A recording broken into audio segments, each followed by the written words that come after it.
You're listening to the Life Purpose Advisor podcast, episode 45. Everything starts with us.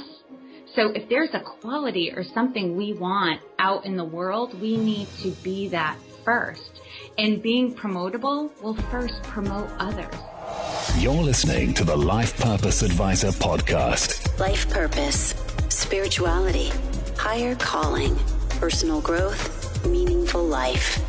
We ask the deep questions about living a balanced life of meaning, purpose, and joy. Passion, know thyself, be mindful, spiritual practice, aha moments, life lessons, balance. It is time to welcome your host, Angie Swartz. Hello, this is Angie Swartz. Welcome to the show today. I just wanted to remind you that anything you hear us talking about today on this show with Jodi Flynn, you can read about again in our show notes at lifepurposeadvisor.com/45. That's lifepurposeadvisor.com/45. And I just wanted to take a moment before I introduce Jodi to thank you to all of you that have been listening and sending in your positive feedback. I really love hearing from you and knowing what you're out there doing around the world. And I wanted to give a special thank you to Marty T. in San Diego, who's been telling me some wonderful things. She loves podcasting. She listens to this one. Thank you, Marty. And she also is a big fan of Gretchen Rubin and the Happiness Project. So, Gretchen, if you're out there listening, I wanted to send you those kudos as well. And, Marty, we both thank you for your time that you're spending with us every week. And so today, let's just get right to it. I've got a great guest for you. I'm very, very excited to bring you Jodi Flynn. Jodi is the founder of Luma Coaching. Her specialty is partnering with business leaders who experience self-doubt and overwhelm to overcome stress, get organized, and start creating the business and the lifestyle they dreamed of having. Her podcast, Women Taking the Lead, inspires women from humble beginnings to overcome self-doubt and lead with confidence, integrity, and my favorite, a sense of humor. Her podcast has hit number 1 in 3 categories, and I can't wait to get started to talking to you, Jodi. How are you today? I'm great, Angie. Thank you so much for having me on. It's such a pleasure to be a part of your podcast. Oh, I'm so excited to have you. And just reading your bio, like everybody needs to work with you. Like who hasn't had to overcome self-doubt and overcome overwhelm and overcome stress and needs to be more organized. So we should just line people up and get them calling you right now. Oh, please do. That would be awesome. So tell us a little bit about what kinds of folks you work with and what's keeping you busy. What's keeping me busy right now? Well, the podcast, as you know, of course, is definitely a workhorse per se. There's a lot to do there, and I am loving it. Let me just say that right off the bat. It is a labor of love. And the purpose of it is to, like you said, inspire women to overcome that self-doubt so that they can lead. And it's not just leading in a position or a title, but it's really the everyday leadership moments that we come across that make a difference as to whether we're living a life that we want to be living or we're living a life that we're tolerating. And in terms of Luma Coaching, I do coach small business owners and corporate executives. They usually find me when they're looking to take their business to the next level, pivot or change. And really what I help them do is just, kind of help them get to what they already know and help them overcome the fears that are getting in their way or the concerns or the made up reasons why they can't do what they want to be doing. So I'm having a lot of fun. And, what I'm working on right now that's, really going to amp up pretty soon. I'm looking to release a program this fall on being promotable. And that can be in the workplace or in your business. What's going to get people to magnetically be attracted to who you are and want to talk about you and rave about you in a way that in the workplace would make you up for a promotion, or in your business have people wanting to do business with you. So I've got a lot going on, but it's all related and all in the same wheelhouse. I'm having a lot of fun. Can you give us, or could I talk you into giving us a little sneak peek into those secrets of getting promoted? Oh, yeah, absolutely. I would say, if I were to say anything, what makes you promotable is the attitude of giving more than you expect to receive. Right? I belong to Business Networking International, or BNI as most people know it. It's an organized networking groups all over the world. And they have a philosophy of giver's gain that I totally love and buy into. But a lot of people hear that and they interpret it as, well, I give in order to receive. And that's really not the philosophy. The philosophy is just keep giving. Don't worry about it. You will gain from it. So really being promotable, you're the type of person who willingly gives with no expectation that there's a quid pro quo. And do you think there's a bigger law of the universe at play with that? Oh yeah, I'm a big believer in karma, that what you put out there naturally comes back to you. I wish I could remember where I first heard this, but I remember being told, if you want to be loved, then love, right? Put love out there into the world. If you want peace, be peaceful. Right? Everything starts with us. So if there's a quality or something we want out in the world, we need to be that first. And being promotable will first promote others, right? Advocate for others. Be a champion for others. That's what makes you promotable. Very nice. Thank you for taking us to there. So to be working with businesses, you must have spent some time in business yourself, have you? Yes. I've had my business Luma Coaching for almost 5 years. It'll be 5 years this September. And prior to that, I believe you had a different right. My corporate career. I started working in mutual fund operations in 2000. Yeah, it was the year 2000. And actually the crazy thing was I was a psych major in college. I was working on my master's degree in counseling psychology, and I was actually only 3 credits from finishing. But for the year prior to that, I was forcing myself to just finish the degree. I knew I wasn't going to go into counseling psych. It wasn't where I was meant to be, but, I'd gotten a lot of advice to just finish it, and then I could put it on my resume that I had my master's, even though I was never going to use it. And it just got to a point where I was like breaking out in hives when I would go into the library. Like the fans bothered me, the lights bothered me. Everything about working on this degree was starting to make me sick, like physically ill.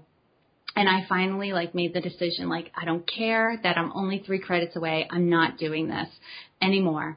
And I had to pivot. I had to figure out what was going to be next. And so I took an entry level position in mutual fund operations just to pay the bills while I was figuring things out, what my next move was going to be. So I only expected to be in that job for about a year or 2. And what happened was it turned out to be an environment that I completely thrived in, and I didn't expect it. It just came upon me, and I was promoted 5 times within 6 years. So it was completely eye-opening to me that I went from being in this situation where I had to force myself every day to try to get the work done to an environment where my own innate abilities and my natural talents just had a place to shine. And it totally worked for me, obviously, right? And at the end of my corporate career, what had happened was I'd gotten my last promotion. I was the assistant vice president of corporate quality, and I was completely loving it when I first got the promotion, right? I had that period where I needed to master it and figure it out and get better at it. And that was challenging, and that had my attention. But after about 6 months, I felt pretty confident and calm in my job, and I started to get bored and started feeling is this it? Is there something more I could be doing? Maybe I could be doing something bigger out in the world, like this, but more, right? Because I did love my job. It was all about inspiring and motivating people to do their best So it's essentially what I was doing then is what I'm doing now. And that's what I love, and that's what I want to bring into the world. But it started to feel like it was too small, right? That I needed to be impacting more people in a bigger way. And what happened was I was conflicted, right? Because I was respected, appreciated, well compensated, like it was a very comfortable job. But there was something in me that was growing, and I was becoming more and more discontent and started to not enjoy my job anymore. But I wasn't making the move. So I say, and I kind of hinted at this to you, Angie, when we had been talking previously, the universe conspired to make change in my life. I had started hearing about coaching towards the end of my corporate career, but I didn't know about owning my own business. I didn't know what that took. I didn't know how coaches made money. It was just, there were a lot of unknowns and question marks. So I started doing some research, but still wasn't doing anything about it. And then came along an acquisition. A larger company bought out the company I was working for. And in the first acquisition, I had wanted to make the leap into coaching, but I knew it wasn't going to work out. And so I prayed that I would keep my job, right? They would keep me on, and they did. I kept my job, and it was completely miserable. It's like everything you hear about where sometimes it's worse for the people who keep their jobs than it is for the people who lose their jobs. Because I met up with people who had lost their jobs like 6 months after the first acquisition, and they were like, hey, life is great. Yeah, we're doing, like, things are awesome. I'm like, yeah, I'm working 12-hour days. I'm miserable, right? But I kept my job, and that's what I wanted. And then we found out the company I was now working for was buying another company. And they had a setup that was better for business recovery. So we were back on the table. We could be losing our jobs. But this time around, I was praying that I would lose my job, right? That they would fire me. Because I was so ready. I was so ready to make a change, and I got what I wanted. And the crazy thing was because I kept my job during the first acquisition and became an employee of the company, the severance package and the stay-on bonuses were larger. And they needed us to stay on for about 7 months so they could do the system conversions and transfer everything over. And so I was able to get into a coaching certification program, which lasted about 6 or 7 months. And I was able to get my certification while I was finishing up my job, and then received the severance package and the stay-on bonus as I was starting my company. So I couldn't have planned it any better. Yes, as I'm sure you know, and many of the people that I've spoken to on this show and in other of my coaching positions, that doesn't happen very often. You're probably in the 5% of people that have that opportunity. Yeah, it was crazy. It was crazy. I think it was just a lot of heartfelt prayers went into, kind of creating that situation for me. And I definitely took it as a sign that I was going in the right direction. And that was an awareness I started to gain during that transition, that, wow, when I'm living according to my life purpose, when I'm in alignment with it, crazy things start happening to help me to live it out. So you feel like you were being pushed towards where you are now? Yes. I don't know if I'd use the word pushed. It was definitely, don't get me wrong, I definitely was getting the boot in my job, but it didn't feel like, kind of being pushed off a cliff. It felt more like guided. Because even though, yes, I was losing my job and there was going to be less perceived security, right? I was going to have to work harder, and, I didn't know how everything was going to turn out. At the same time, I felt more sure that everything was going to turn out okay than I had felt in a long time. So that's a nice feeling. Yeah, it's amazing. So you just kept putting one foot in front of the other. And how long did it take you? How long has that been? You might have mentioned that. Mm-hmm.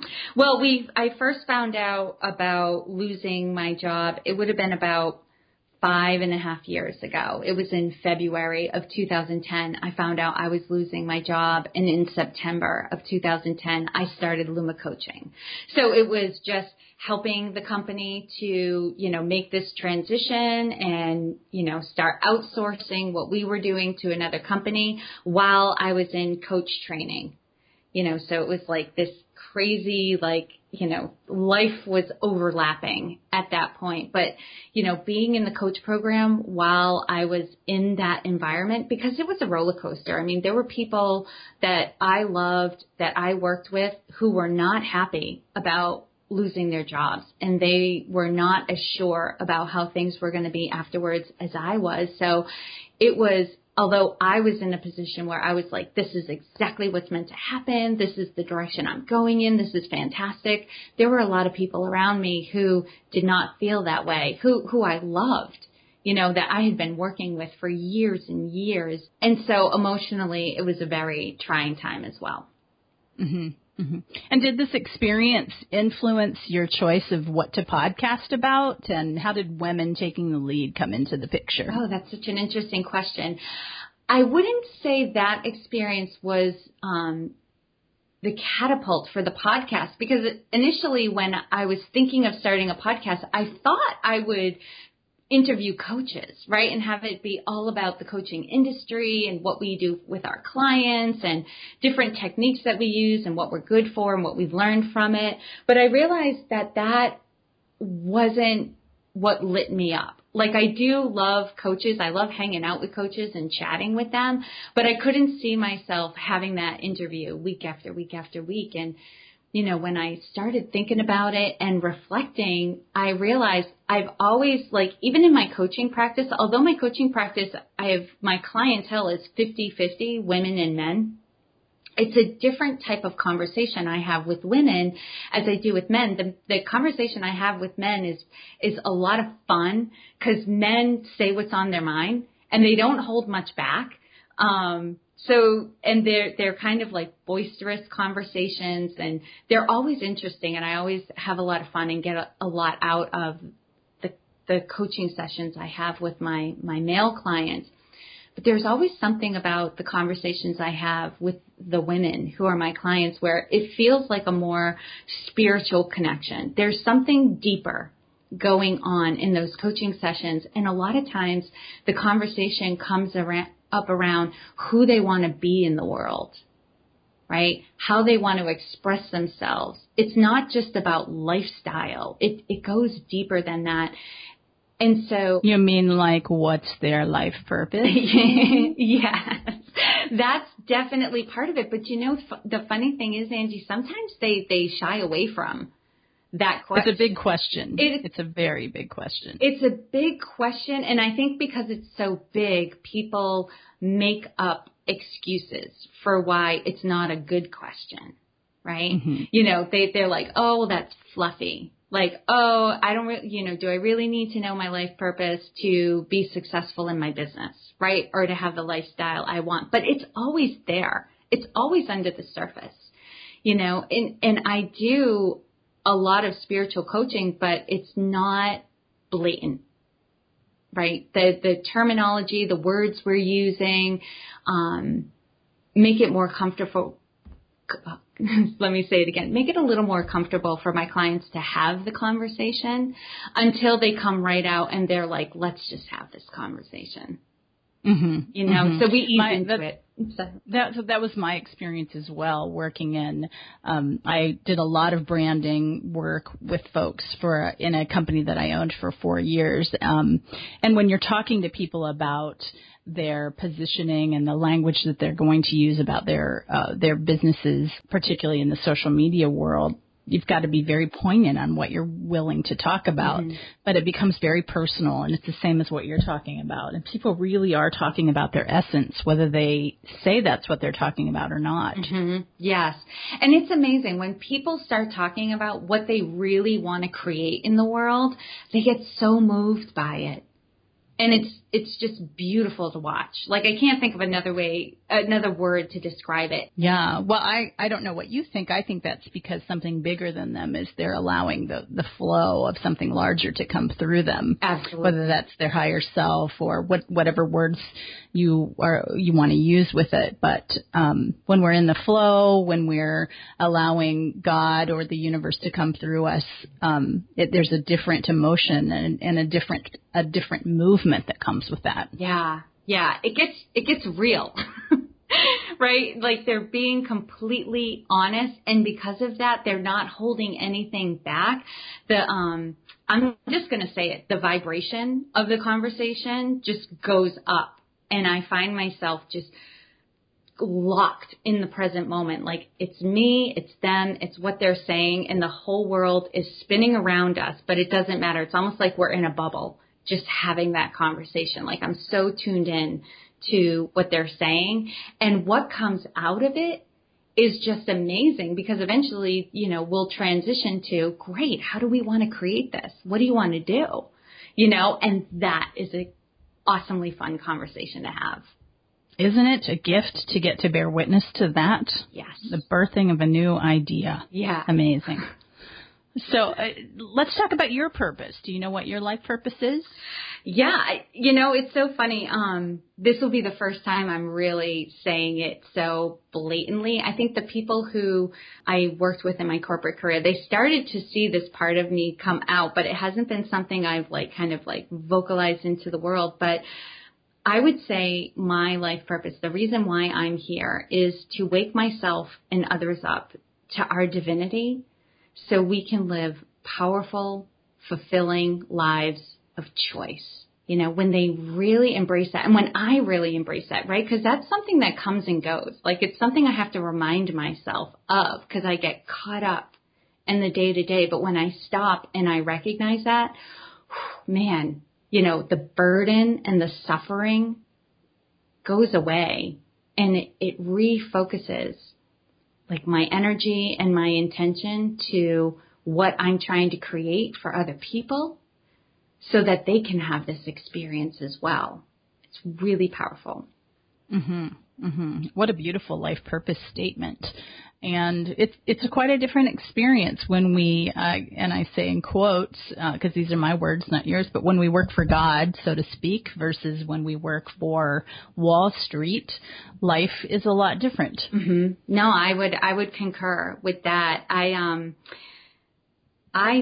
definitely, I'll just say straight out, I definitely believe in God. There are people in my life who, grapple with the question of God. So I don't tend to share my beliefs with them as much, just because the ground for it isn't there yet. But I wake up in the morning and my first thought is to reach out to God, and to connect with Him, because when I'm connected with God or her, however you think of God, your source, that's how I think of it. This is my source. And when I'm connected to this, that energizes me. And my last thought at the end of the day is to say thanks and give gratitude to God. And what are your spiritual beliefs? I was taught as a child, we're created in the image of God. And a lot of people interpret that in a lot of different ways. But the way I interpret that is we are divine beings. We are God living on the physical plane. And the more we own this and practice getting in touch with it, we begin to vibrate at a higher energy level, and we become more magnetic, right? And I'll say this, Angie, our life purpose starts to reveal itself to us. When we can really get in touch with the fact that we're divine beings, it helps to have our purpose, come up. I think it's within all of us. I think there is a part of us that knows, it knows that it knows that it knows what it's here for, why we chose to come to this plane. And when we accept that we're divine beings, it makes it easier for that purpose to reveal itself. You mentioned that you were brought up in this mindset. Were you a part of a church growing up? What were you surrounded by? Mm-hmm. I grew up Catholic. Irish Catholic, right? So I have a big family. My parents have 8 children. And I would say half of us are practicing Catholics and half of us are accepting. And my parents have always been and still are a devout Catholics. And I think it's one of the things that benefited me growing up. Their faith in God and their longing to be a part of a church community was definitely advantageous for me as a child. And there are a lot of teachings of the Catholic Church that I embrace, I love, and I own. And there are some things that aren't so great. And actually, earlier you asked, why did I choose to have my podcast be about women taking the lead? And I think, I've always been sensitive to the differences between the way women and men are treated and raised. And one of my earliest memories growing up was when my brother Sean became an altar server at our church. And he's my older brother, and I love him, and I looked up to him, and, I emulated a lot of the things that he would do. So, of course, naturally, I wanted to be an altar server as well. But this was probably, it was probably like 1978, 1979 when he became an altar server. And at that time, girls couldn't be altar servers, but I was probably 3 or 4 when this happened. And I remember declaring I wanted to be an altar server. And my parents, I don't know which one told me, they said, you can't be an altar server. You're a girl. I was like, whoa, what does that mean? Right? And all of a sudden it was almost like my eyes were opened. I started to become more aware, more sensitive to how men and women, boys and girls are treated in different situations and what opportunities are available to each. So it's always been there, this that's not right. That's not the way God wants the world to be. I'm a child of God, as anyone else is. God loves me. Why would God not want me to be an altar server? It didn't make any sense to me. It's going to take women and men working together to bring about more women taking on leadership in their own lives. And that's what's going to change the world.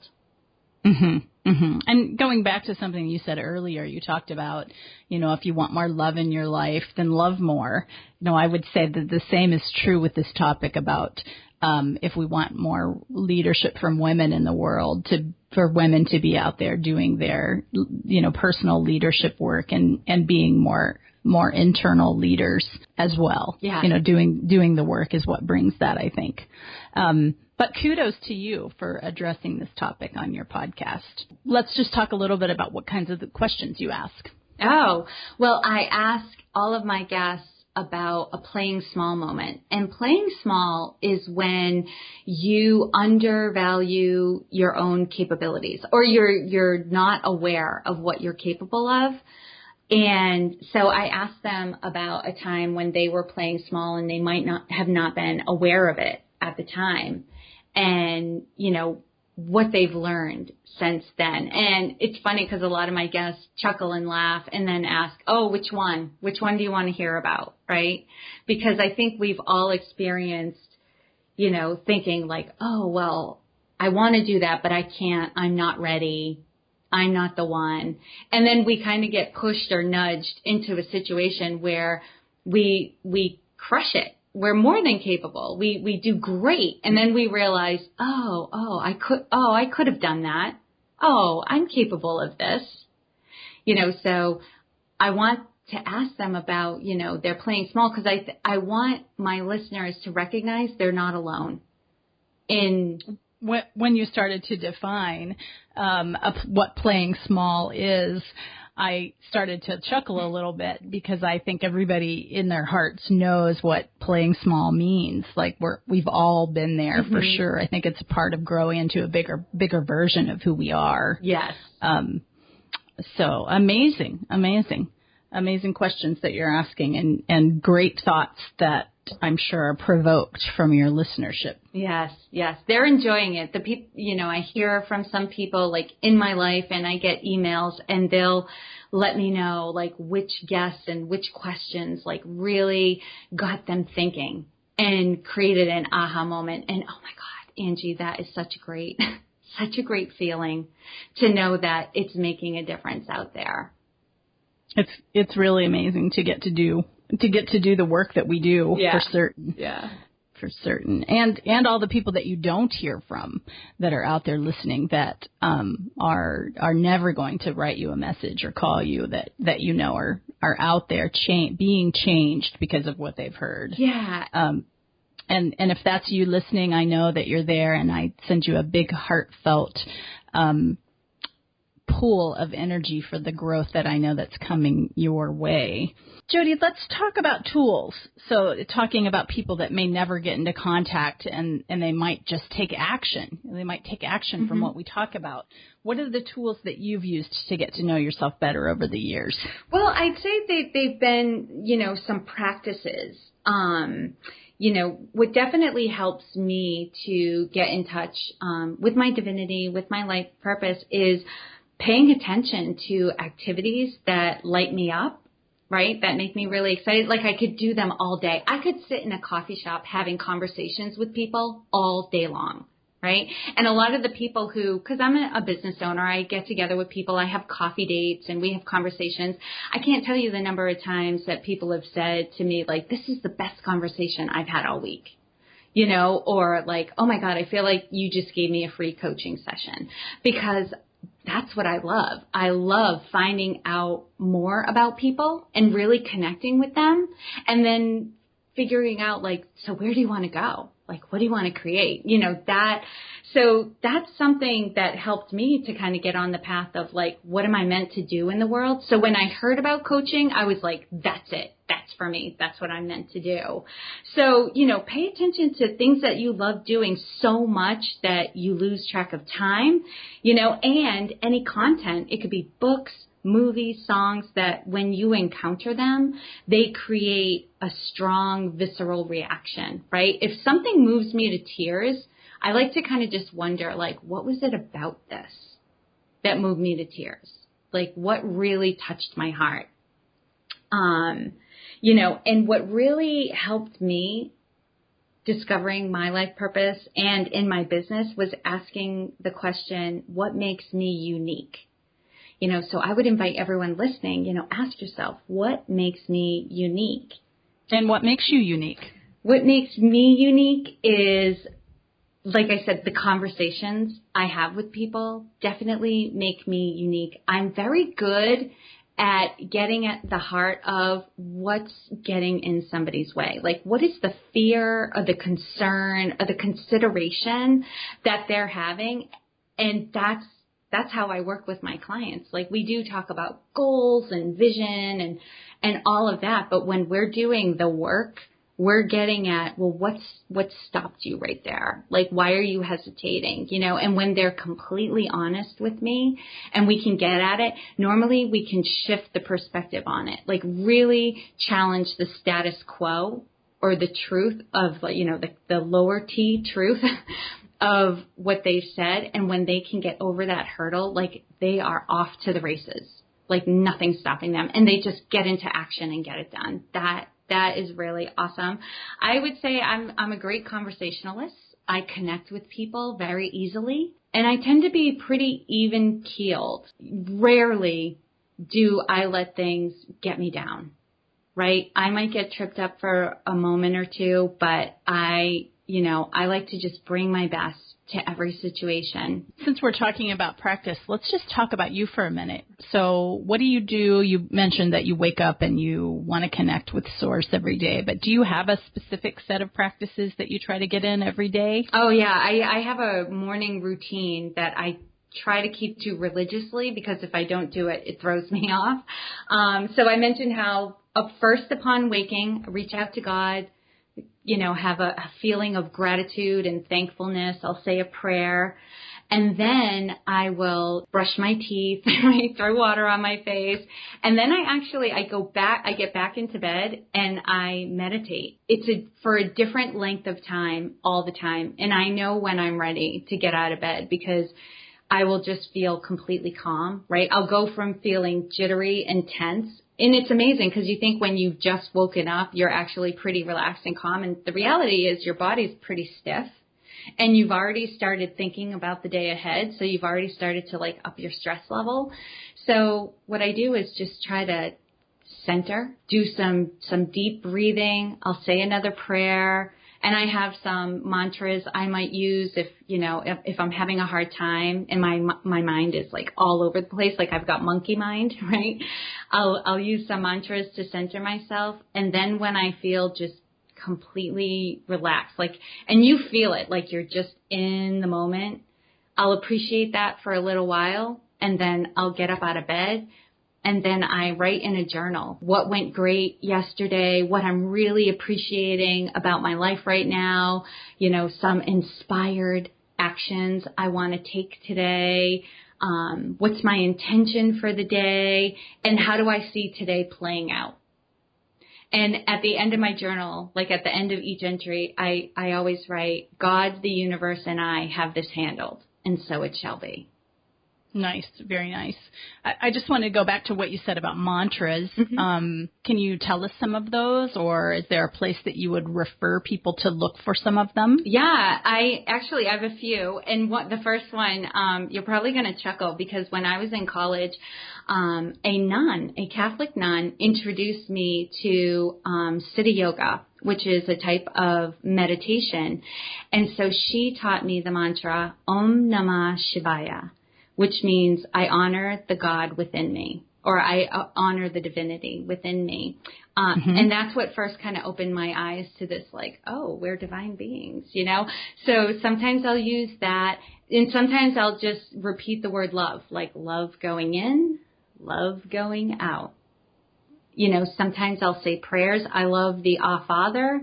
I love the Hail Mary, and some of even some of the sayings in church, right? The Catholic Mass, you go to Mass, every week for years. You've got some of those running through your head, and some of them are really, really beautiful.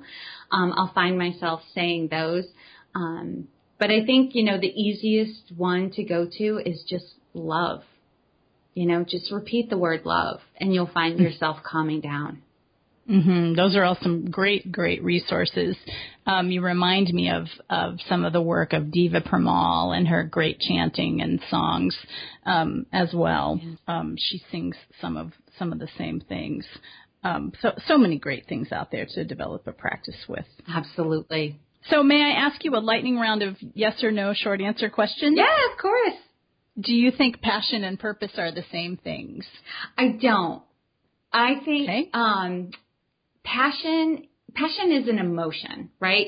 Passion can lead you to your life purpose, but your life purpose is so much bigger than just your passion. Like, purpose is your mission, but passion is what will lead you to it and let you know you're in the right place. Okay. Do you think everybody has a life purpose? What's really interesting? I think it's up for them to discover, right? It's one of those questions, like, I know I have a life purpose. Most of the people I've encountered have been able to hit upon or come closer. They feel they're on the path of finding their life purpose. But I think sometimes if we answer the question for people, they'll stop looking or they'll deny it. So I like to leave it kind of as like an open thing. Like, maybe you do, maybe you don't. On a scale of 1 to 10, 10 being high, how important is following your joy and igniting your life purpose? I would say it's not so much important to follow joy as to create joy. I experience joy when I'm in the present moment, fully engaged in whatever I'm doing. And when that happens, regardless of the activity, I feel in alignment with my purpose. So I would say I'm a 10 in regards to being present in the moment, thus creating more moments of joy. Did you ever quit your job to follow your purpose? And do you think somebody needs to quit? I didn't quit my job. I got fired. Right?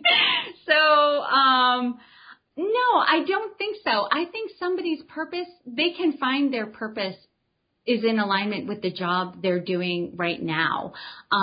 My brother is that case. He thought at one point that he needed to leave his job to go be a teacher. And what he realized was he was a teacher within his workplace, and he actually felt he was having a greater impact, like in the corporate environment, because a lot of people aren't happy in the corporate world. Like our corporate culture is very dysfunctional right now. What better place to live out your purpose than to start creating change there? And so I think, you really have to go within and ask yourself if you need to be somewhere else. Now, clearly, Angie, from my story earlier, you knew I was already in that place where I'm like, I could be doing something bigger, better somewhere else. It was clear to me I needed to leave my situation, but it might not be the case for everybody. Thank you. Yeah. What brings you great, great joy? Getting to know somebody at the soul level, right? When you know this experience when you're having a conversation with somebody and you just feel like your soul's connected, that is incredibly joyful. Thank you. If you unexpectedly amassed a good-sized fortune, what would you do differently? I think about this all the time. I would hire more people to help me in my business. There are some things I do okay at, but if I could hire an expert, it would be done so much better. And there would be stronger foundations to the services I'm offering. And I would be able to market and promote more, getting the word out to more people who need me. It would be easier for people to find me if I had more money that I could funnel into my business. Okay, great. And just in getting ready to close, tell us, what should listeners learn from your life? If you've learned anything, learn the importance to be open, to be curious, and be willing to be led by divine guidance that's within you, right? Listen from within. Perfect. Thank you.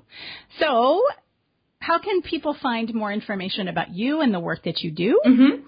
You can definitely find me in my hub for my podcast, which is womentakingthelead.com. And I have a short link as well, which is womentl.com.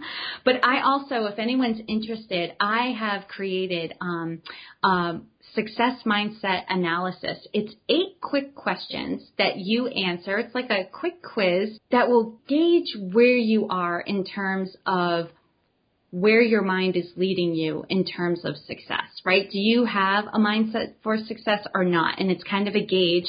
And after you take it, it spits out an overview of where you are and gives you some tactical tools and strategies that you can use to increase your mindset for success.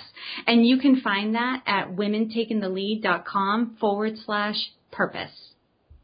Great. And that's free. That is free, all for you. Great. Well, Jodi, it's been so fun speaking with you today. Such a rich conversation about many, many different topics. We will definitely keep our eyes on you and where you are going. Oh, Angie, it was such a pleasure. And thank you to those who have been listening. I'm honored that you've hung around to hear my story. You've been listening to the Life Purpose Advisor podcast with me, your host, Angie Swartz, and my guest today, Jodi Flynn. If you'd like more information about working with me about finding your life purpose, you can go to www.lifepurposeadvisor.com or email me directly at Angie@lifepurposeadvisor.com. We look forward to seeing you next time.